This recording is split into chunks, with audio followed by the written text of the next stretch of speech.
Speed, speed, speed, speed, speed, speed. One more time. Speed, speed, speed. We all know in sports that speed kills.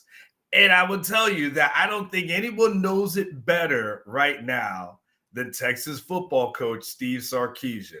Because we saw this past weekend a team that went up into Ann Arbor and totally dismantled the Michigan Wolverines in their home stadium.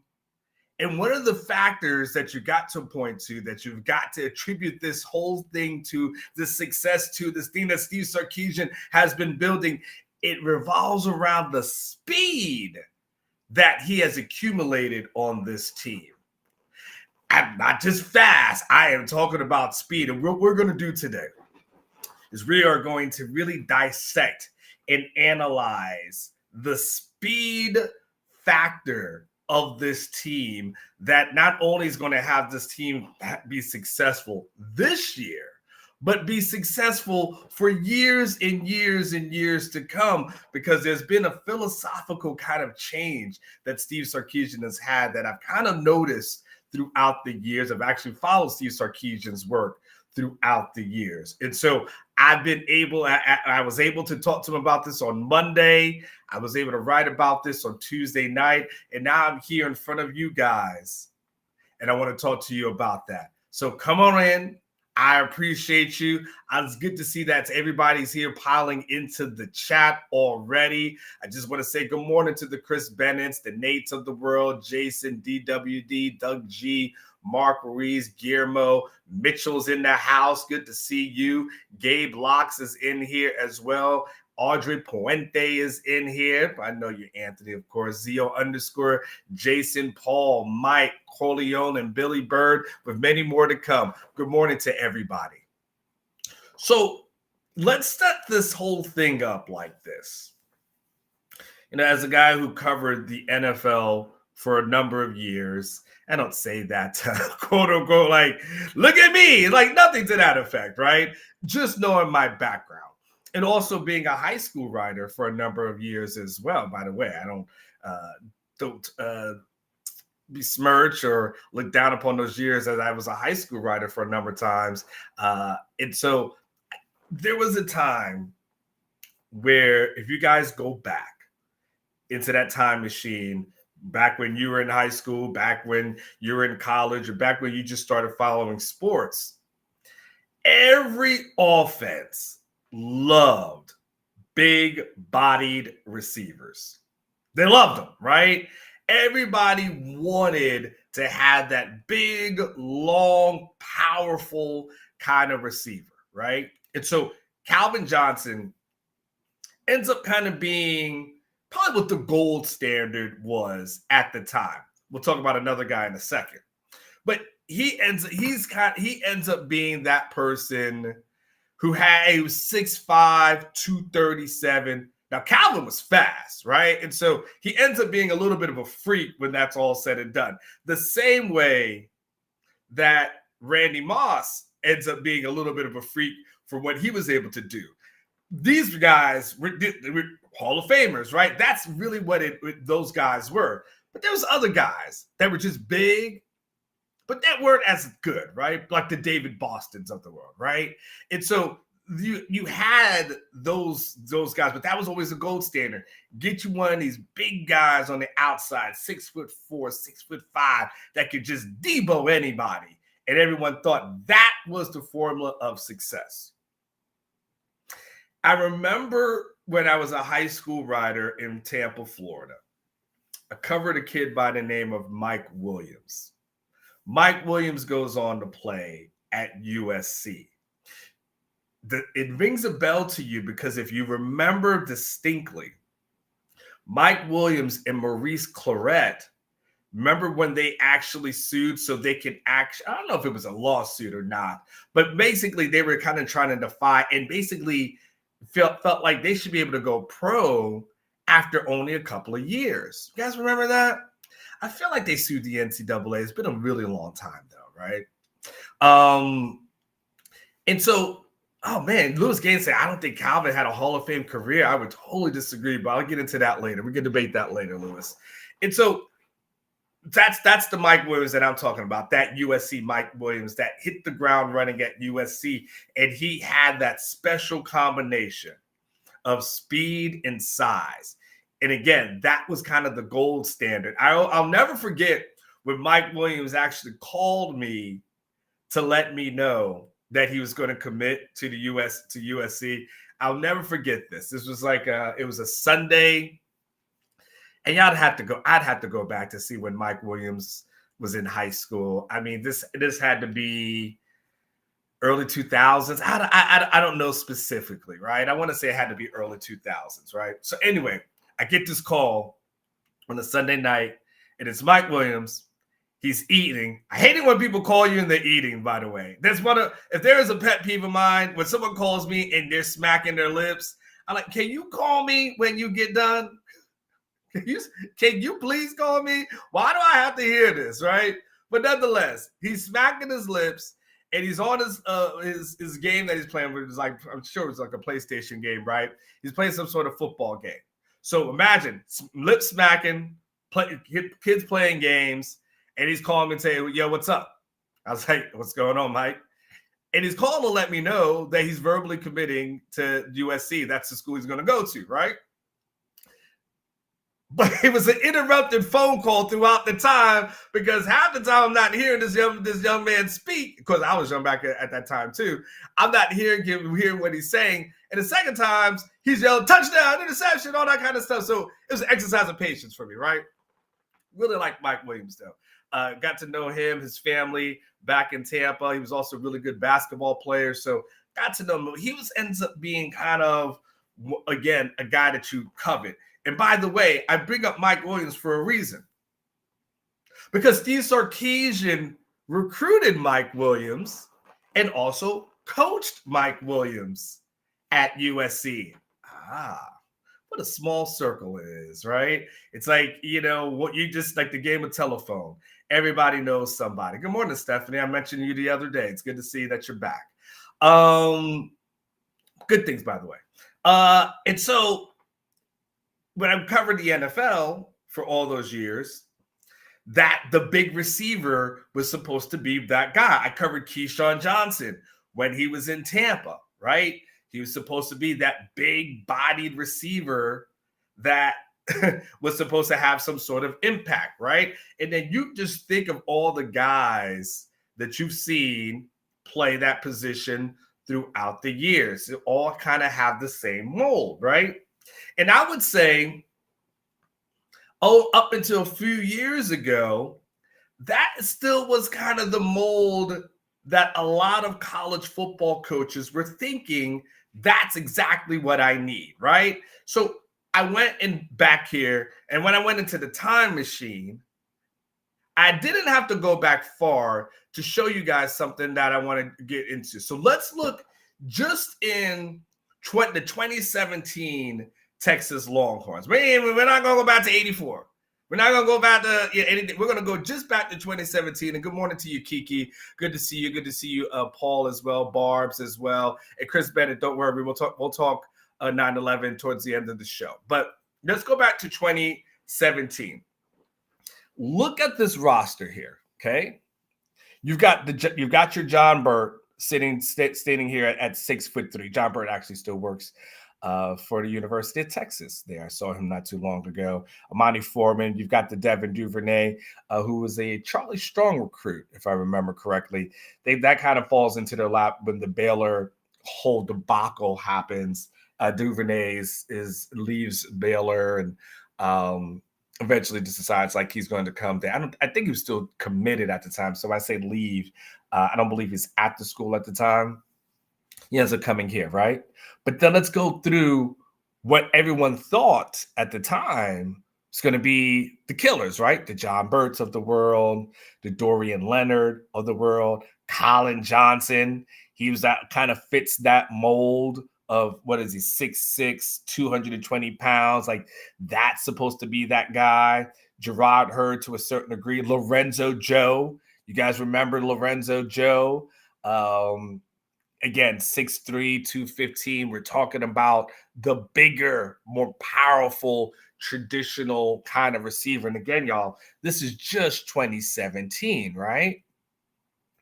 And then let's look at a couple of other guys who were here on this roster. Reggie Hempfield Matt's not super big at that 6'1-ish, but kind of filled that thing out. And of course, little Jordan Humphrey, Jordan Pouncey, but little Jordan Humphrey, that 6'5", 225 guy. So everyone was thinking, man, you got little Jordan Humphrey, you've got Colin Johnson, you've got Lorenzo Joe, right? You've got John Burt, right? Dorian Leonard.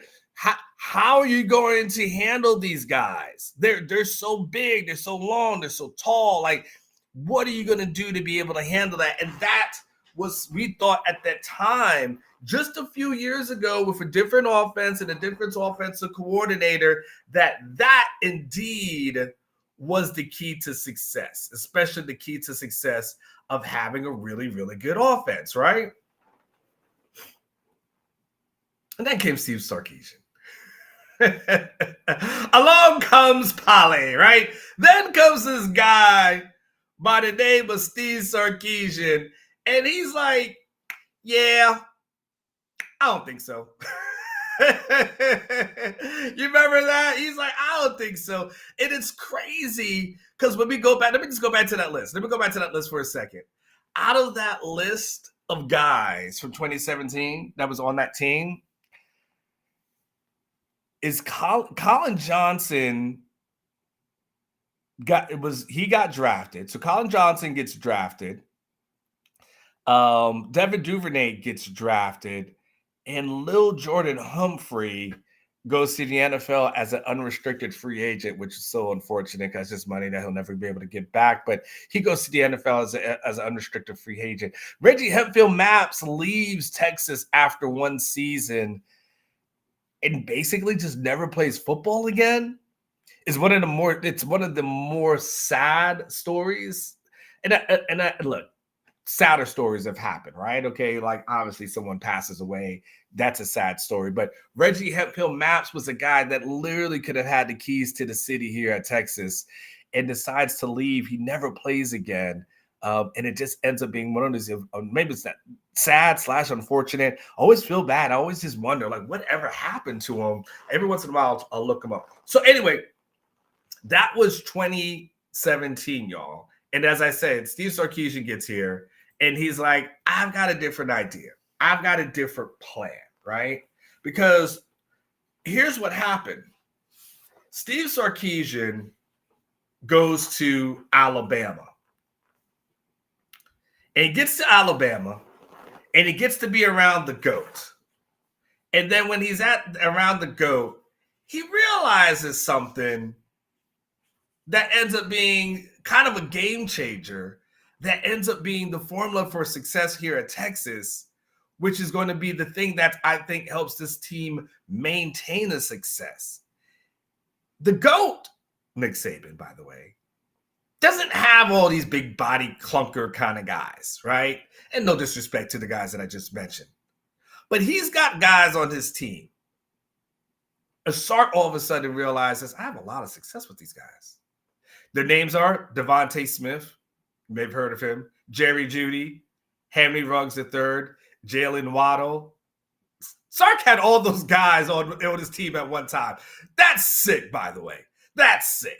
That's not even playing fair at that point. But for a play caller like Sark, it was like the oh my gosh, it was like that secret panel, right? It's the secret sauce. It ends up being that hidden code of something that he realized, oh my goodness, do you know what I can do with guys like this? Do you know what kind of success I can have with players like this? Devontae Smith was listed at 6 foot, 185 pounds. Jeudy was listed at 6'1", 193 pounds. Henry Ruggs was listed at 6 foot, 190 pounds. And Jalen Waddle, 5'9", 180 pounds. Back in the day, think about this. When you played football, right? Or when you started following football, whatever the case may be. If you had a receiver who was 5'9", 180 pounds, coach, he's a running back, might let him play cornerback. Coach ain't trying to let that guy play receiver. He is not trying to let that guy play receiver, right? That was just it. I remember being in Tampa where a guys like Jaquez Green was like this weird anomaly coming out of the University of Florida. So was Riddell Anthony, and again, didn't have a lot of success in the NFL ranks because they didn't know how to use those kinds of guys. But Sark gets to Alabama and he realizes, oh man, I can do a lot with these guys. This is it. And it ends up being the formula of success because obviously we know Devontae Smith goes on. He's a Heisman winner. We know what Judy goes on. He gets drafted, Ruggs, Waddle, for all you guys who play fantasy football, Waddle is your alternate prize, right? If you don't have Tyreek Hill, I'm assuming Waddle's still on the Miami Dolphins. If he is not, because I'm not playing fantasy football this year, he was previously. If he is, so be it, right? Vance Bedford can tell you about this. Speed. Vance, as we talk about moving away from big-bodied receiver, Steve Sarkisian understands, you know what? The key to success here is being able to find faster guys. So what happens when Sark gets here? What the main person that he leans on when he gets to the University of Texas is who? Xavier Worthy. What's Xavier listed at? Let's see what Xavier's listed at, because I think when Xavier got here, I don't know if he was over 170 pounds. Like, I don't believe that to be true. Yeah, he's listed at 5'11", 165 pounds. You usually, back in the day, they don't even let that guy play football. He's too small, right? But Sark gets there and it says, no. I know how to utilize this guy. The key is, let me see if I can just simplistically put this guy in space. If I can put this guy in space, he could be a killer. So he's not saying, hey, I need you to battle on the line of scrimmage, right? The old school receivers go run into somebody and then try to get separation, push off, like all these kind of things, just battle in there. He's like, man, look, do your thing. Tippy-toe. Tippy-toe, go. That's what I call it. There's a more professional way to analyze it, but it's more like that's what he's saying. Like that, you just do that and you will be successful. And so he does that. And Xavier Worthy goes on. I don't think anyone's realized that he was that damn fast until the combine. I don't think we knew he was like 4.2 fast. I mean, we knew he was fast, but we didn't really understand he was that darn fast. But Sark realizes, like, yes, this is exactly the kind of receiver, the mold that I want, the guys that I need to have.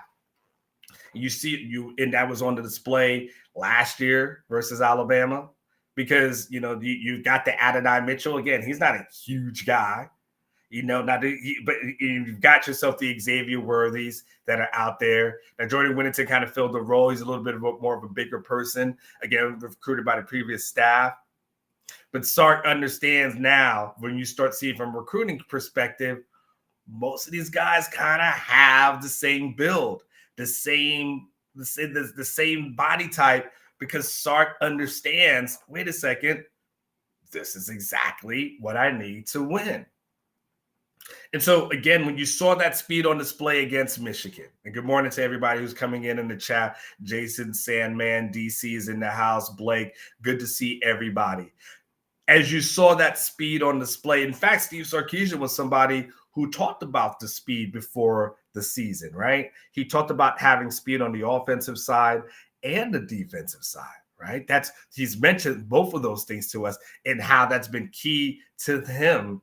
And then when we go, you see them play against Michigan, at the end of the day, all that we heard about Michigan's defense and Michigan's DBs, the speed that Texas had was a factor. Also, the play caller was a huge factor. Because there's one thing that I think Vance Bedford, if he's still in here, would attest to. One thing that Steve Sarkisian does, I believe, extremely well, better than the most, is that he gets guys in space and he gets guys open. He gets guys open, man. You look at guys who get open, and these guys, and Sark will draw up a play. He'll draw up a play, and the next thing you know, Quinn goes back, and when he releases, you look and see that there's a guy who's got 4 yards of separation from somebody, and you're like, how the hell did that happen? And again, sure, they have to fight for tough times. They have to fight for contested plays. That kind of thing happens. But that ain't what Sark is looking for week in and week out, play in and play out. He knows how to get guys in space, and he understood that, you know what, the faster guys I have, the better off I'm going to be as a play caller. Because these other guys who are big, lumbering down the field, who can't get as much separation, it's a little bit harder for my quarterback. But these faster guys, that makes my quarterback's life easy. I asked Sark about this during the press conference on Monday. I want you to hear his answer because his answer reveals a lot here.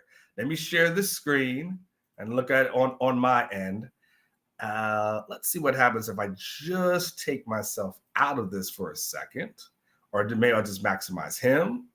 All right, hey, I'm sorry, guys. You know, I'm doing all these things by myself. Here you go. Check this one out, and let me just take. Let's put this as Sarkisian. Well, just know that's Almar Richardson, but that's actually Steve Sarkisian. All right, let's see what he had to say.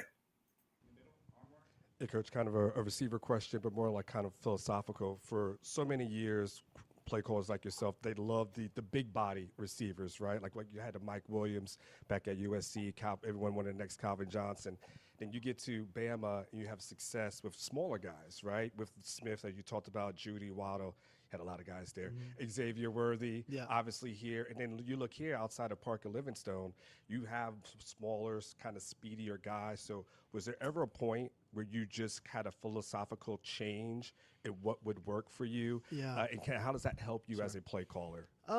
You know, I got into this idea that as the game started to kind of spread itself out and we got out of a little bit of the pro style one-on-one, you know, two-back ISO and then, you know, one-on-one kind of plays on the perimeter, my big thing was like, hey, I want guys that can catch and run with the ball.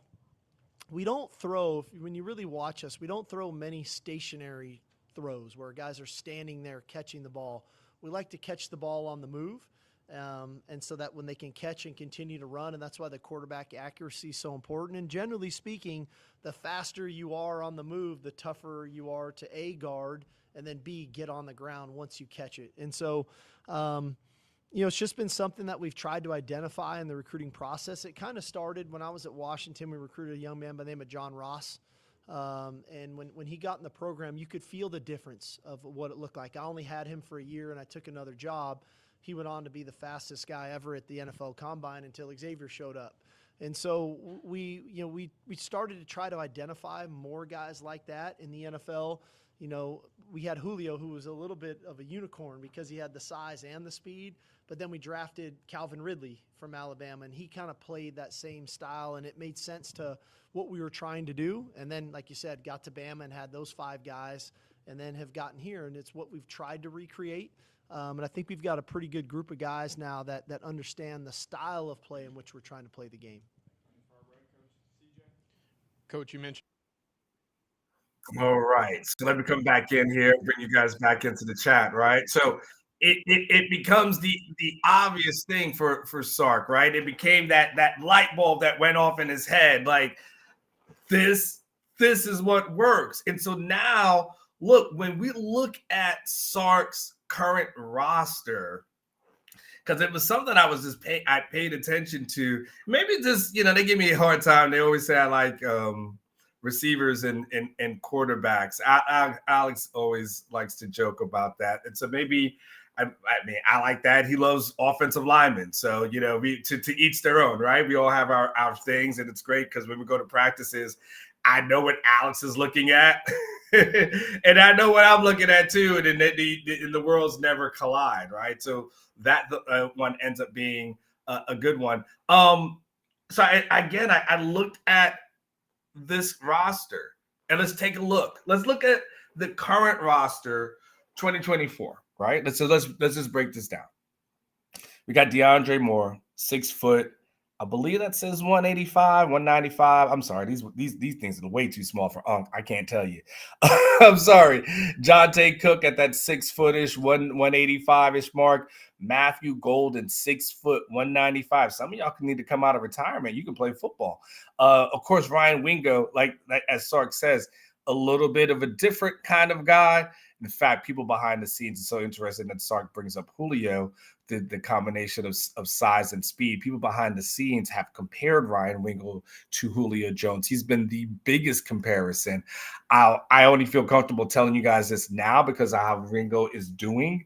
But beforehand, when I was hearing that previously, I was like, I don't want to put that on anybody. Isaiah Bond, look at him, 5'11" at that $180 mark. Silas Bolden, who we'll probably see more of in the next couple of games, at 5'8", 160. And then, Parker Livingstone ends up being this kind of weird unicorn at that 6'4", 195-ish kind of range, but doesn't necessarily fit the mold of what Sarkisian typically does. Go down here, Aaron Butler, kind of put that perfect size, right? 6 foot, 175. Like, if Sark has a type, this is the type, right? Like, we all, you tell your friends, your homeboy or something like that. Like, you see somebody walking by and you're like, I know my boy would like this, right? Or some people see me like, we know what Anwar likes. Sark's got a type. He likes these kind of guys. Look at Ryan Niblett, 5'10", 185. These are some of the walk-ons. Props to all you guys who are walk-ons. No need to. I'm not trying to be disrespectful for you. I'm mentioning that, but you guys, from the walk-on perspective, you still have the body type. So congratulations to all the walk-ons. And then you get over here. Let's see. And Freddie DeBose, he's another scholarship guy, 6'1", 185. Right? Again, it's the formula is there. The formula is there. When it comes to Steve Sarkisian, what is he thinking about? Speed, speed, speed, and speed.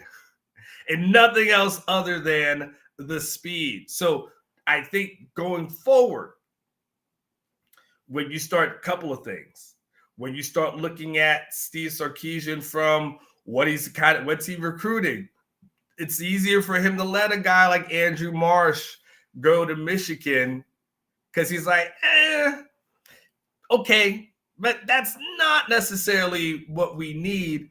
But then you can see why he loves a guy like a Jamie French or a Khalid Lockett. It's like perfect. It perfectly fits what he did. And of course, to a certain degree, DeCorian Moore. And then, that thing may circle around, and I don't have the bandwidth for that one. So I'm just going to let the recruiting guys take care of that. I don't have the bandwidth for that conversation at this moment, but that speed that he's killing, that's what you see from Sark. Okay.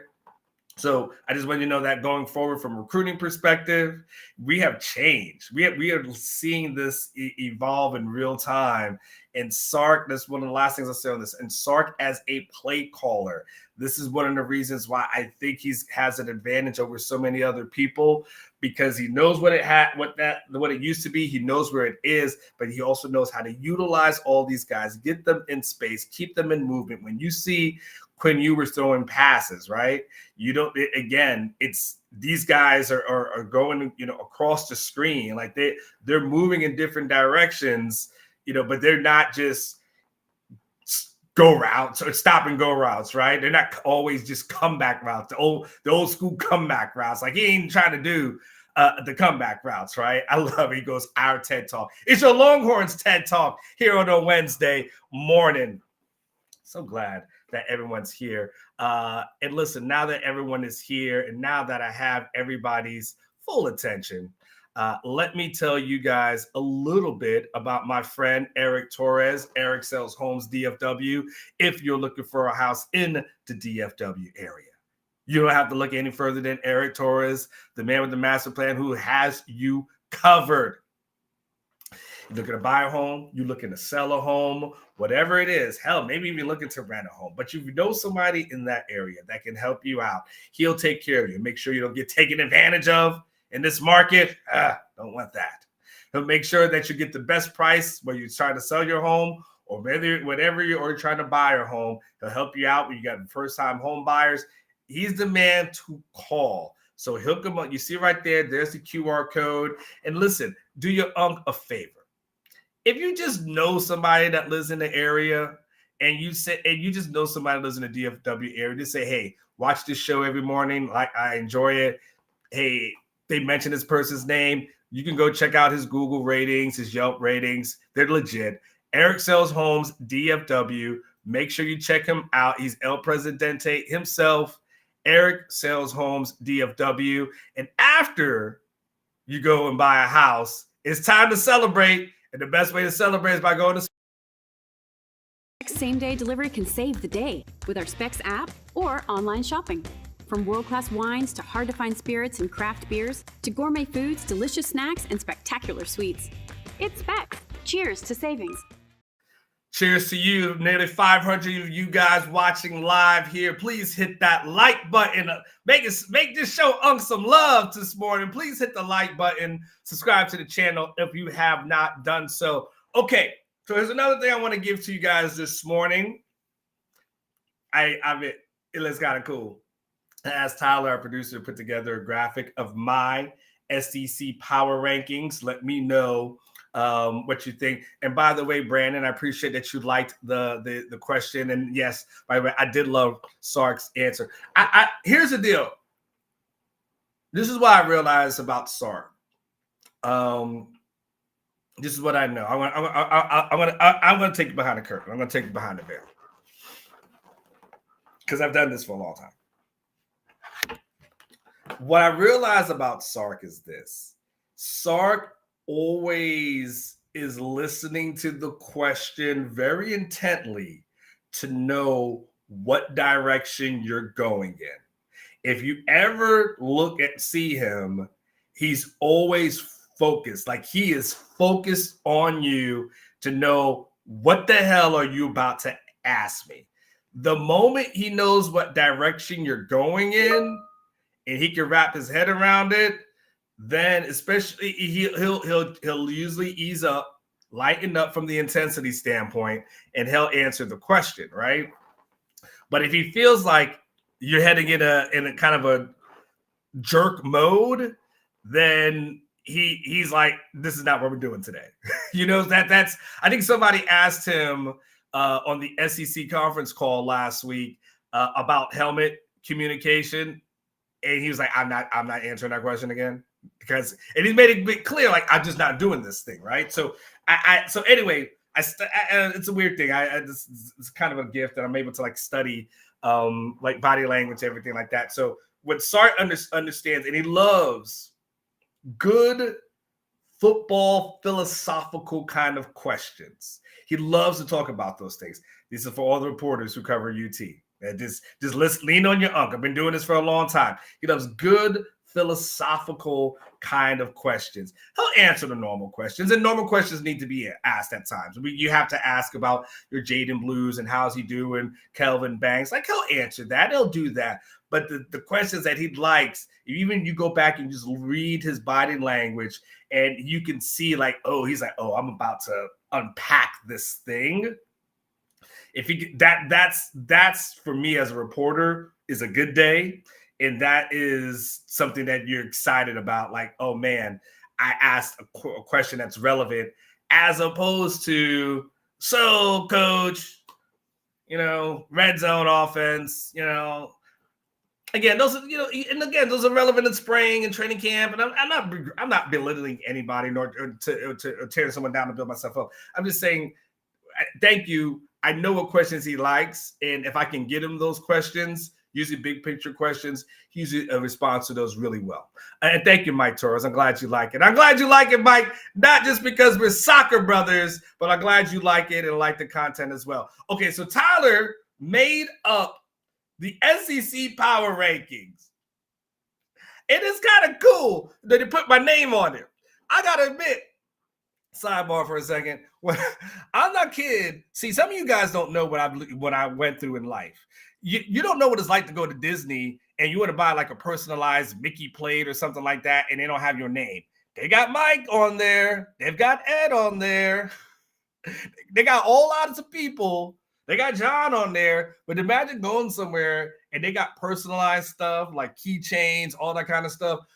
There's never an Anwar. There's never an Anwar. So I'll be honest with you. Anytime I see my name on something, it makes me giddy just because I'm like, damn, I never had that as a kid. So I finally get this as an adult. These are my SEC power rankings for week number 2. I love this graphic here. I'm going to tweet it out after the show. I kept Georgia at the number 1 spot, y'all. I thought about it. I'll be honest with you. I thought about moving Texas to number 1. I thought about it for a while, and I thought, could I talk myself into it? And at the end of the day, I said I couldn't. I said I had to give Georgia credit for that win against Clemson. So I couldn't just knock them down for that one. Clemson was ranked at the time. Texas beats a ranked team. They both were ranked around the same kind of neighborhood. So at the end of the day, I kept Georgia 1. I kept Texas 2. And that will probably remain the same until we get to, let's see what happens with Georgia and Bama.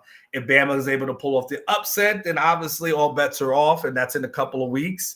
But if not, that will be 1 and 2 going into that game, which is going to be a hellified game, by the way. It's going to be an amazing game. I don't always look forward to covering games, and I don't mean that like I don't like it, but I just say usually just kind of a job for me. That game, though, I'm excited to cover. I have Ole Miss at number 3.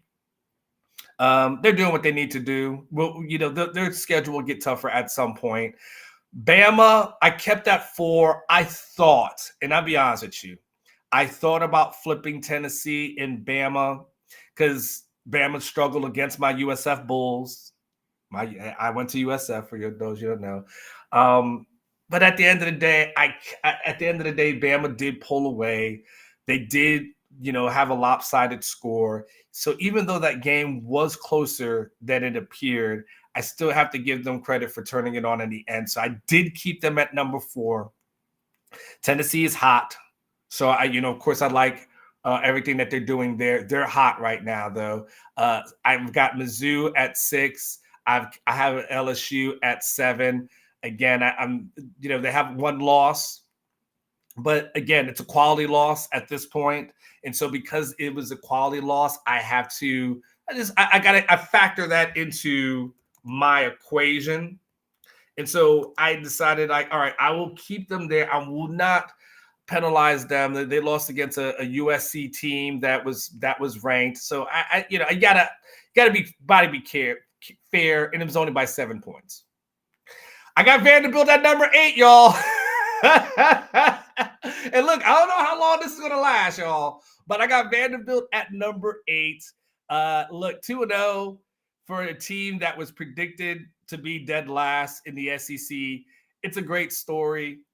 How many of y'all? But now all of a sudden that Nashville trip looks a lot better. I don't know how many of you guys are going to Nashville, but now it doesn't seem like it's just going to be, maybe it ends up being a walk in the park, but at least the game may be a little bit more competitive. South Carolina is making me eat crow right now. I thought South Carolina was going to be trash. I'm not going to lie. I thought they were bad. I really did, but they're sitting at 2-0, and I have to give them credit for where they have this program at. So there they are. I put Oklahoma at number 10.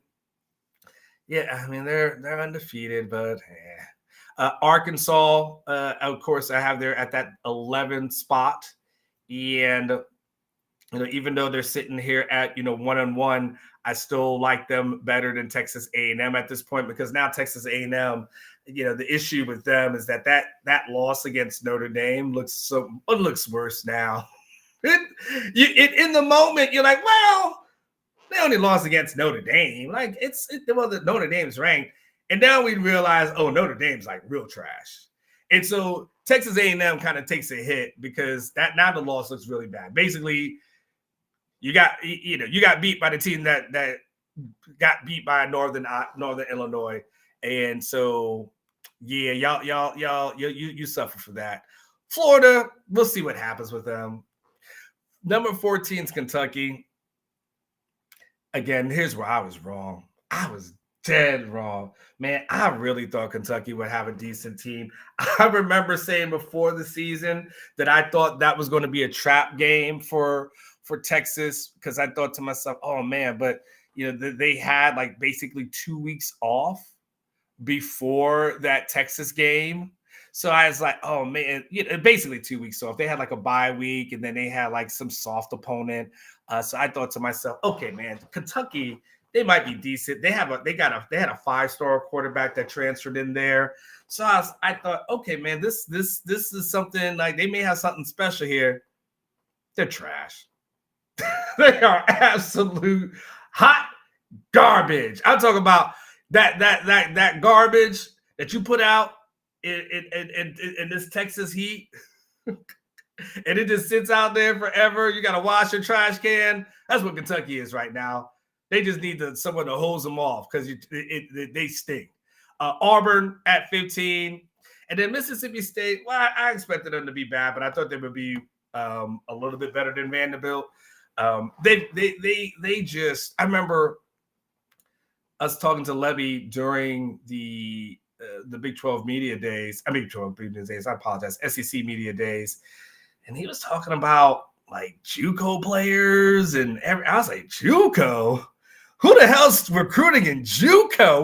What year is this? You're getting JUCO guys? Oh man, you definitely ain't gonna win if that's the case. So you got a team full of that. So yeah, Mississippi State trash. So the next 3 weeks for Texas looks really good from just a preparation standpoint. Because if you go into those rankings, if you kind of take a mental of where those rankings were, well, damn, I was going to pull up the schedule but it's not in our system for some odd reason.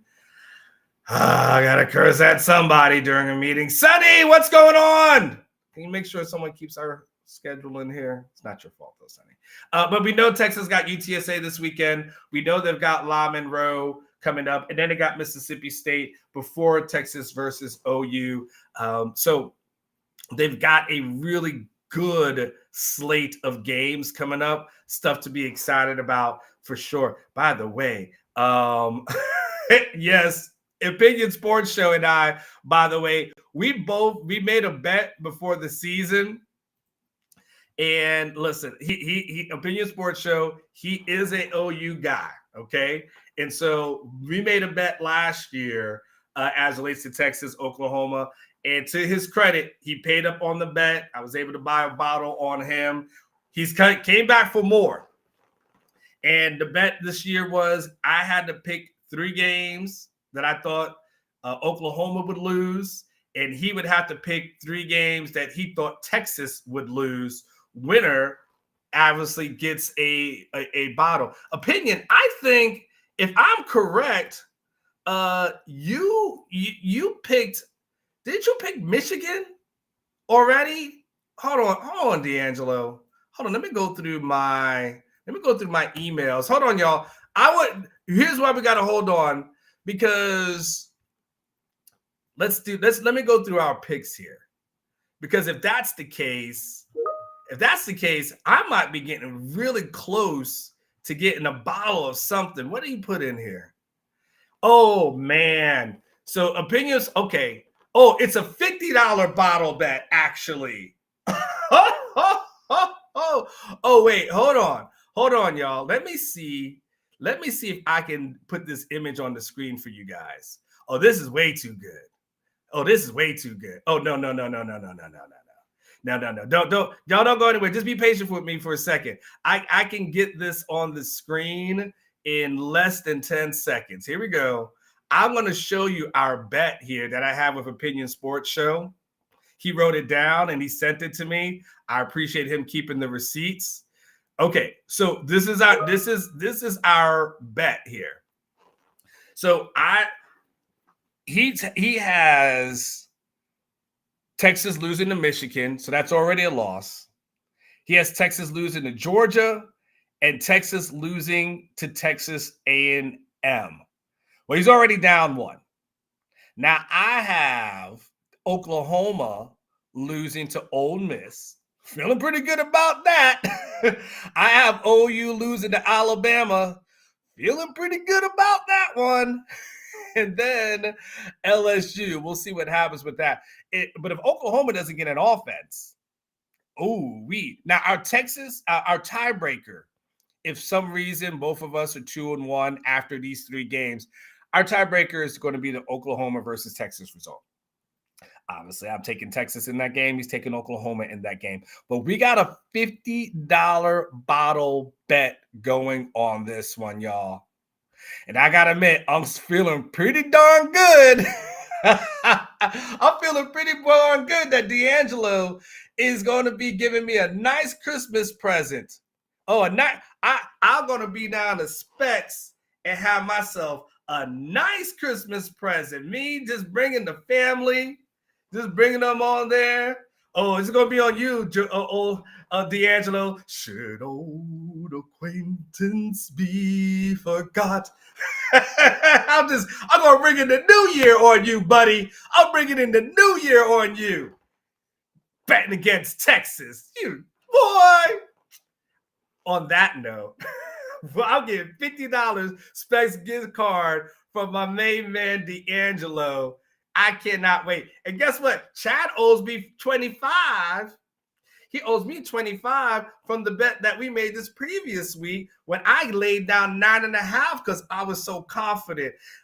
I'm telling you, I'm putting my money where my mouth is this year as relates to the Texas Longhorns. I'm a believer. And all you guys like D'Angelo or Chad, come to church because I'm turning all atheists into believers. If you don't believe in the Texas Longhorns, I promise you, by the time I will have an altar call for all the non-believers in December, come to the altar. Come to the altar, baby. Keep betting against the Longhorns if you want to. Y'all want to keep losing money and losing sleep. Last thing I want to say, y'all. Last thing I want to say before we get out of here. I don't have to get deep with this one. Everybody knows what today is. It's September 11th. Obviously, everybody knows where they were when this happened, this tragedy happened within our country. We all know how we had to come together after that. So make sure you take some time today to, one, remember those who lost their lives and appreciate the life that you do have, but make sure you honor those. Let's never let their memory be lost. Let's not let that thing be a cliche that, it's just one of those things that we just do, right? Let's not let this thing 20 years from now and 30 years from now just be some sort of national holiday that somehow just becomes about barbecues or, what I'm saying, how we desensitize some things like Veterans Day and stuff like that and Memorial Day, and people are just like, oh, it's just a day off. But we should really celebrate our military and honor them and what they do. And so anyway, don't let that thing pass you by. Make sure you guys remember everybody who lost their lives, cherish those lives. The police officers, the firefighters, everybody. You guys know, you guys went through it. So let's make sure that we honor those for September 11th and make sure we respect all those in the military. And I respect all of those who serve this country to try to protect us and keep us safe because we appreciate that. That's Black, white, Hispanic, men, women, Asian, everybody. We all in this thing together, okay? On that note, remember what I say, always say, live each day like it's your last, because one day it will be You guys go out, enjoy your Wednesday. Because now that I thought about what Opinion Sports Show owes me, I know I'm fixing to enjoy my Wednesday. Y'all take care. Peace.